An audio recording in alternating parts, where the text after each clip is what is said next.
Welcome. Well, you're at home with Jim and Joy, and you are an important part of our EWTN family. And we are so delighted that you have welcomed us into your home, and we would love to hear from you. So send us an email with a question or a comment to jimandjoy@ewtn.com. Well, today we have a lovely woman on our show. Her name is Brandy Meeks. She is president of the Vitae Foundation, a pro-life organization that uses research and data to create messaging strategies to share with the wider pro-life community with the goal of ending abortion. Amen. Always hoping and believing that abortion would be unthinkable.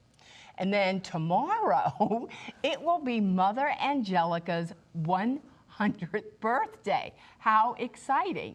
And it's EWTN's Giving Day, so we want all of you and our family to consider becoming a monthly donor in honor of Mother Angelica. And so please visit EWTN.com/Giving Day to learn more. Yeah. We are monthly donors. Amen. We receive much from EWTN. EWTN is on a lot in our home. Absolutely. We receive a lot. I'm a convert, and so for me, EWTN catechized me just with the richness of the very wise, deep, spiritual men and women that have aired on this beautiful network. And I listen to EWTN radio. And so I listen to the Mass every morning, and it is just beautiful. I can't say enough about EWTN. And guess what? I am a media missionary. And so not only do I consume EWTN, but I share EWTN. Amen. Because I'm married to Jim. Well, it's all about communications. Thank God for Mother Angelica. And our show is going to be about communication and good research about the audience you're trying to reach, especially in the pro-life movement. Is it the general public? What do we know about them? What do they need to hear so that the message resonates more fully? Is it about somebody who's considering an abortion? What's going on within her? What does the research show? What are the key words or ways that we can share to connect with them that they might choose life? What about post-abortive people? Men and women. What's going on with them? How do we share? What's the research showing? How do we articulate the message? How do we hone the message? So this is going to be a great show about all of that, that we might be better gospel of life evangelists for the Lord with this research, the findings, and the so-called marketing of our message of the sanctity of human life. We'll be right back. Plenty more to come. Don't go away.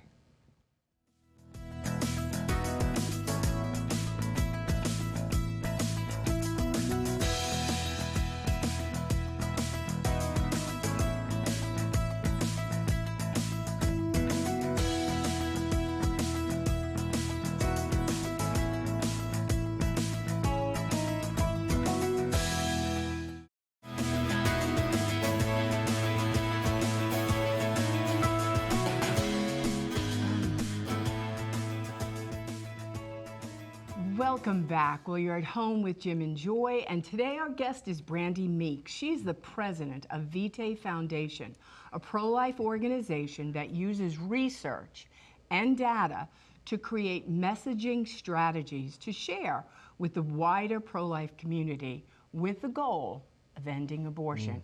Is there a strategy? Yes, there is.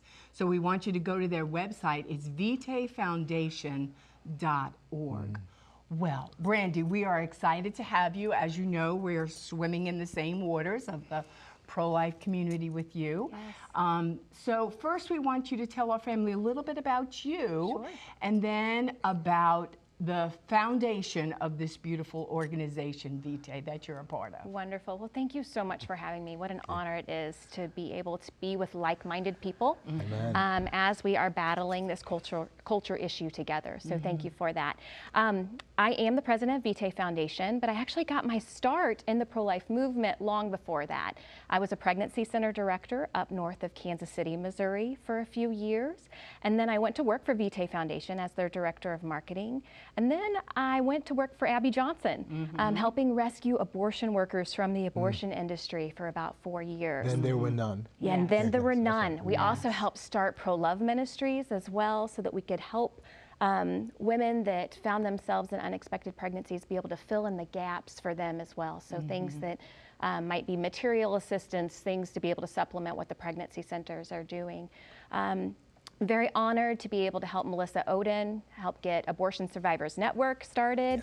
Been doing a few different things, but the messaging and the research that fuels the messaging on how to move the needle to be able to build a future where abortion is truly unthinkable, that's always been a part of it for me. And so when Vitae Foundation, when the board of directors called me and said, hey, would you be interested in coming back to lead the organization with that possibility in front of me, I couldn't help but feel that call on my heart that this is what I was supposed to do. In this post-Roe America, it is so fluid. Everything is changing, right? So it's like, I mean, I was even telling my staff, I am so tired. I have so much reading to do, because you have to stay on top of it because it's ever changing, right? So tell our family the importance of the research and the strategy that your foundation provides, because people might think, you don't need research, you don't need strategy, just open the doors and take care of the women who are coming in. And it's like, oh, the devil is at hand, and he is researching and he is strategizing in the culture of death, ever more present that we have to be with the Vitae Foundation. And set your hallmark. I mean, you're talking about research of various groups, data, and then using that to communicate properly, to scratch where it itches, so to speak. But set it in the context of the history of your foundation, because where did it begin? How did it begin? What's changed? Yeah, so let's go back to the roots. We have been in existence for about 30 years. We started with the intention of being able to influence and impact the culture. And our founder, Carl Landwehr, he's actually still with the organization. It's fantastic. His office is right next to mine. So it's fantastic having someone who can constantly generate ideas on how we can impact the culture. But he recognized with some donor support that we did need ultimately needed a strategy. We needed to understand the emotional drivers, the emotional motivators behind why women choose abortion, why people do the things that they do. So with the help of maybe some people you've heard of before, Archbishop Naumann, he was over the St. Louis Archdiocese at the time, and he was working with Carl to help us get started. So for the past 30 years, our hallmark is research. It's about research on how to communicate about the life issues. Ultimately, we facilitate research and use those findings that we discover to create messaging strategies. And then we use those messaging strategies to share with others in the pro-life movement, the general public, but also other pro-life groups that are doing their jobs extremely well.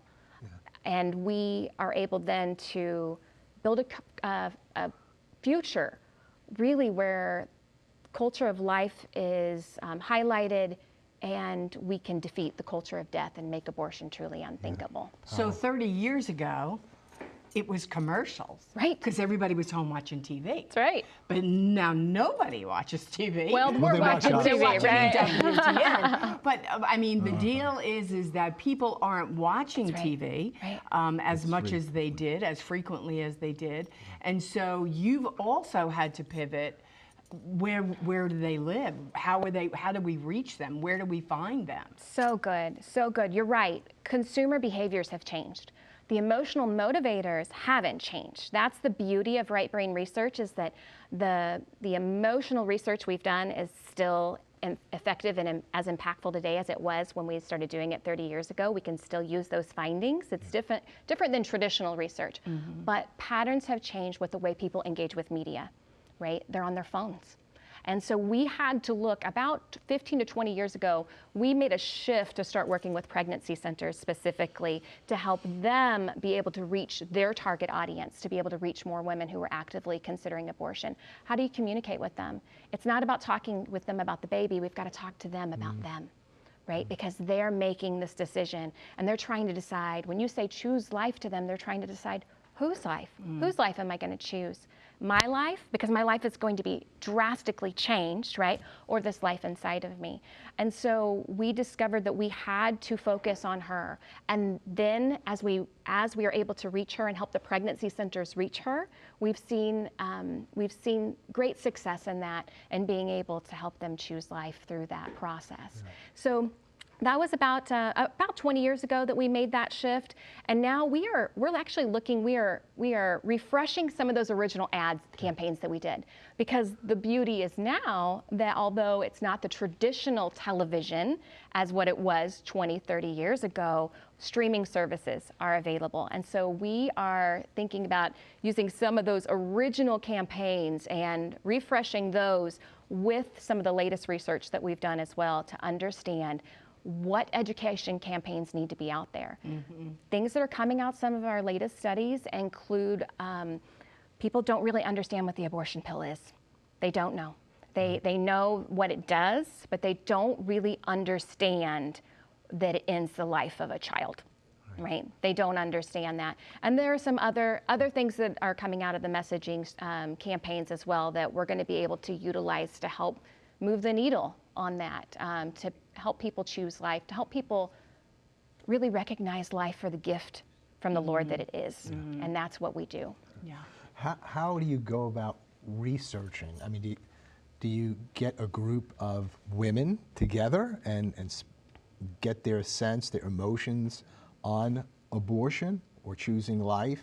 I mean, how is the research done? Who are you gathering to do the research? I guess that would vary according to what you want to do. Sure. General population, girls coming into a mill, an abortion mill, what would we say to them? Those coming into the pregnancy center, what would we say to them?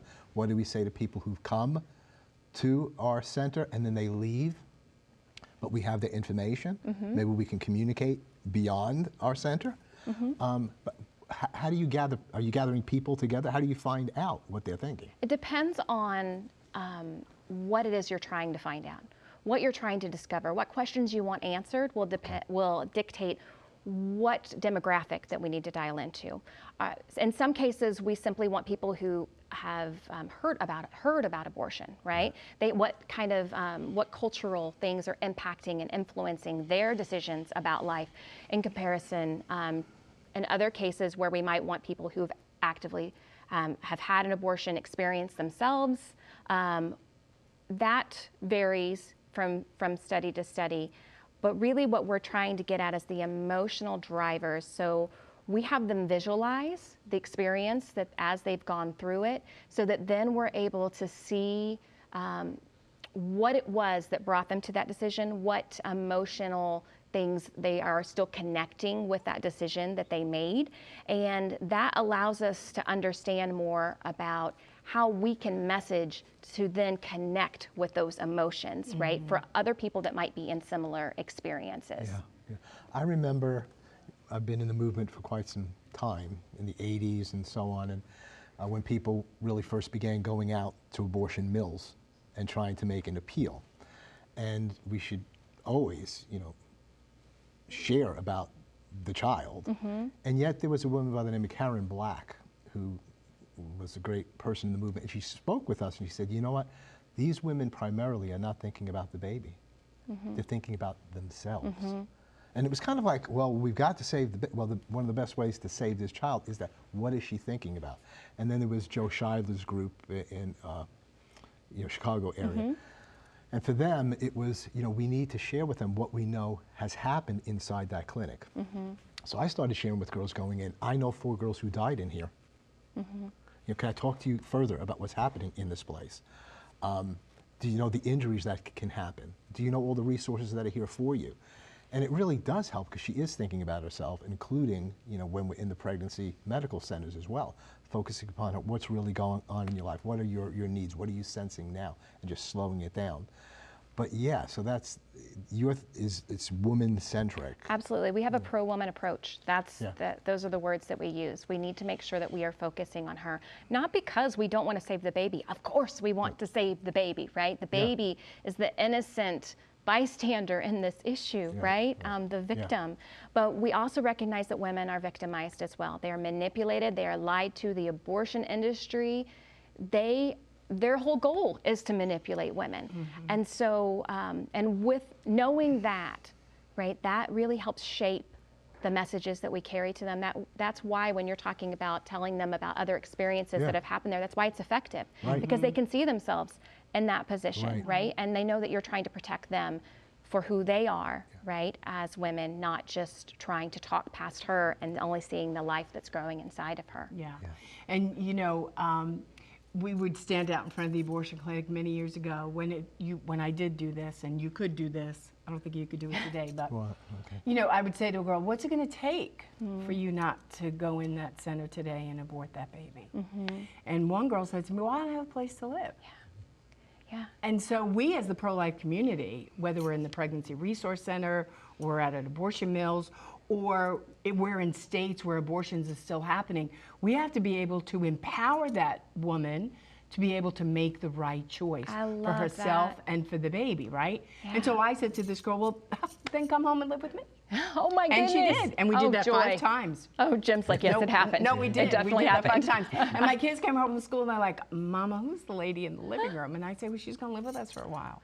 And so that's what we have to do. And the church and our church family did that. And then we did adoptions. But that's so that she doesn't feel that abortion is her only option. And it's all about how she feels. Perception is reality. Like that's what we're dealing with when we're working through messaging. Perception is reality for people. So that's why it's so essential. And you said the key word, empower. That is what we have to do in this movement. We have to empower her so that she knows that she has other choices besides abortion. I know that might seem so simple to some of us that have been raised pro-life our entire lives. I was guilty of that myself. Right? It seemed so counterintuitive to me. Right. Of course she would have other choices besides abortion, right? But for a woman who's in that situation and knowing what the abortion industry does to try to make her feel as if that is her only choice and that they can just come and erase this, right? They can come and just make her problem disappear. Right. We have to rise up as the church. We have to. We have to have a spiritual awakening so that we can step out of our comfort zones, especially post-Roe, because the messaging is changing, because it does look differently from state to state. Yeah. The issue has truly changed where we're fighting 50 different battles legally, but for us, thankfully, you know, the law has changed, but it doesn't mean that it hasn't opened up Pandora's box in other ways, right? And the abortion pill is a great example of that. Women are going online to get it now. It looks much differently than what it did when they were coming to the abortion clinics, and that there was actual oversight by a doctor. I mean, if we thought it was bad before, after Roe and with the expansion of abortion pill access, it has only gotten worse. Right. And so we have to know what messages can reach them when they're online looking for the abortion pill. What words can we use that will empower them to know that they have a choice besides the abortion pill? And intercept. Yes. I mean, that's the whole point. You want to intercept her thought process where abortion is my only option, and then I'm going to hit the reset button and I'm going to be good to go, or abortion is going to solve all my problems. But little does she know it's just going to create a whole nother set of problems. And you know, sometimes people will say intercept. Well, that sounds a little deceitful in some way because you're trying to shift her to choose life when she doesn't want to. No, the other side uses deceit. The other side lies to her and tells her that if she takes the abortion pill and she goes to the emergency room, just to say she's having a miscarriage. Right. Because then that's how they cover their complication rates. The other side is telling her she's not strong enough to do this. We can take this problem from you because you're not strong enough to be a mother. You can't possibly finish school and do this as well. But we have to love people enough to tell them the truth. We have to love them enough to tell them the truth, but we have to do it in love. We have to offer the truth in love. And so there's a quote that says, "Love without truth is hypocrisy." And I have to believe that, because you can't love someone really well without telling them the truth. Right. And so that's what we have to do as the church. That's what we have to do as individuals as well. If we truly want to create a future where abortion is unthinkable, we have to deliver truth when the other side is fighting with deceit and fighting dirty with deceit. That's We have right. to deliver truth. We're going to take a break at this point and hold you over. Thank God for the final segment so you can Okay. share more with us about the Vitae Foundation, your research, the data, how that applies to communication in various areas, that hopefully one day abortion will become unthinkable. We'll be right back. It's the VitaFoundation.org, VitaFoundation.org. We'll be right back. Don't go away.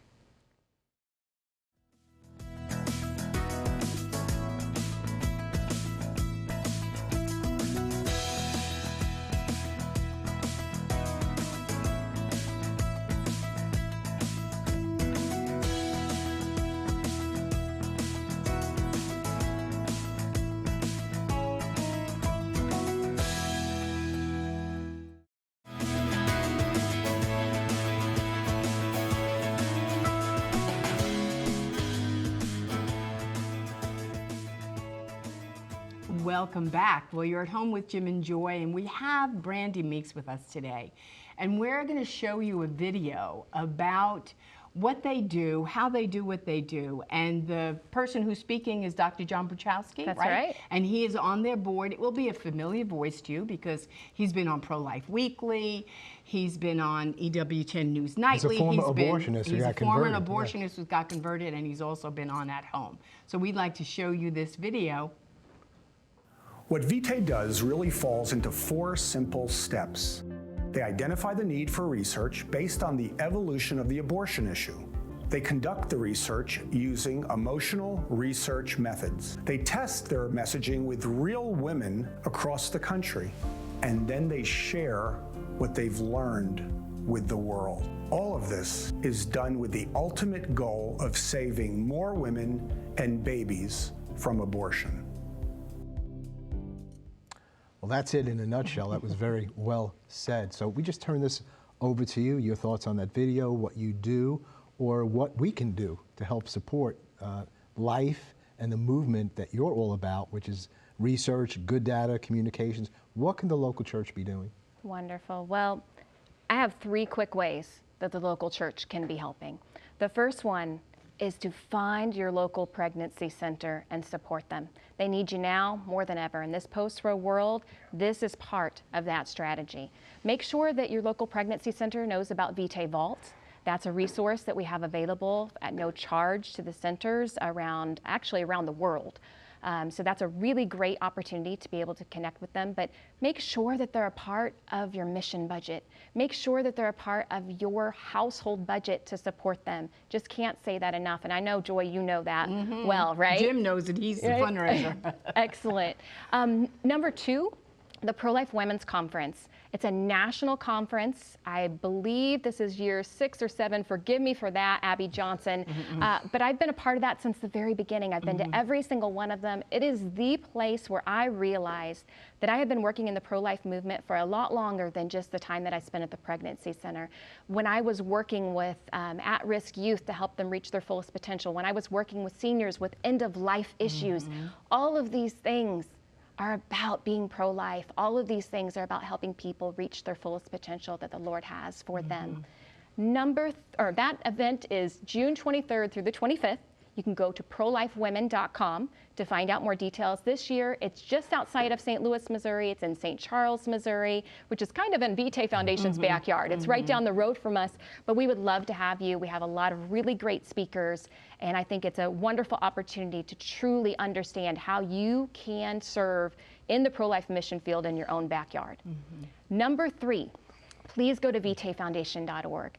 We would love to be able to have you sign up for our regular e-blast and newsletters so that we can help you understand how to communicate about life issues in your own circle of influence. How amazing would it be for you to know how to talk about abortion, how to use the right words, what things to say to a woman who finds herself in that situation, what things to say at church to take a stand for life, to be able to help engage with others. These are the types of conversations that research-based messaging can help with. Brandy, thank you so much, and we thank God for Vitae Foundation. Thank you. VitaeFoundation.org. Hope you're encouraged today. Altogether, we will build a new culture of life and marriage in the family. Keep it on EWTN. Bye now.